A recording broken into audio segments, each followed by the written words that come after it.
Թվեր, փաստեր եւ ֆինանսներ ամփոփում ենք շաբաթը Bank News-ի հետ։ Եվրամիությունը Հայաստան է ուղարկում 34 միլիոն եվրո անհետաձգելի աջակցություն։ Ըստ Եվրահանձնաժողովի իրենք այդպիսով կմեղմեն Հայաստանի մասնավոր հատվածի վրա Ռուսաստանի կողմից առևտրի սահմանափակումների հետևանքները։ Մինչ հայկական ծաղիկն ու սեզոնային միրգ բանջարեղենը փակվում է ռուսական շուկայի առջև, կառավարությունը հայտնում է, որ Հայաստանից Ուկրաինա եւ Վրաստան է արտահանվել 162 տոննա ծիրան։ Էկոնոմիկայի նախարարի խոսքով հունիսի 1-ից 17-ը Հայաստանից արտահանվել է 411 տոննա ջերմատնային բանջարեղեն եւ ելակ, ինչպես նաեւ մոտ 1.8 միլիոն հատ ծաղիկ։ Փոփոխվում է նաև դեպի Ռուսաստան արտագնա աշխատանքի պատկերը, ըստ ՏԱՍՍ գործակալության 42366 Հայաստանի քաղաքացի է 2026-ի հունվար-մարտ ամիսներին Ռուսաստան մեկնել, 3160-ով քիչ քան նախորդ տարի։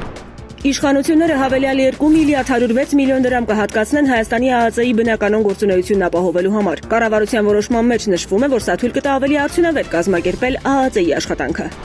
Հայ գործատուները 100,000 դրամի անվագ աջակցություն կստանան 63-ից բարձր եւ հաշմանդամությամբ անձանց աշխատանքի ընդունելու դեպքում։ Ծրագիրն առաջարկվում է սկսել 2027 թվականի հունվարի 1-ից։ Եվ վերջում 2026-ի առաջին երամսյակի դրությամբ Հայաստանի ներմուծման ծավալների շուրջ 23%-ը բաժին է ընկնում Ռուսաստանին, մոտ 18%-ը ԵՄ երկրներին, մոտ 15%-ը Չինաստանին եւ մոտ 5%-ը Իրանին։ Հայաստանի պարենամթերքի ներմուծման ծավալներում ամենամեծ կշիռն ունի Ցորենը, որի ներմուծումը 2026-ի առաջին երամսյակում 2025-ի նույն ժամանակահատվածի համեմատ աճել է շուրջ 6 անգամ, կազմելով մոտ 77,000 տոննա։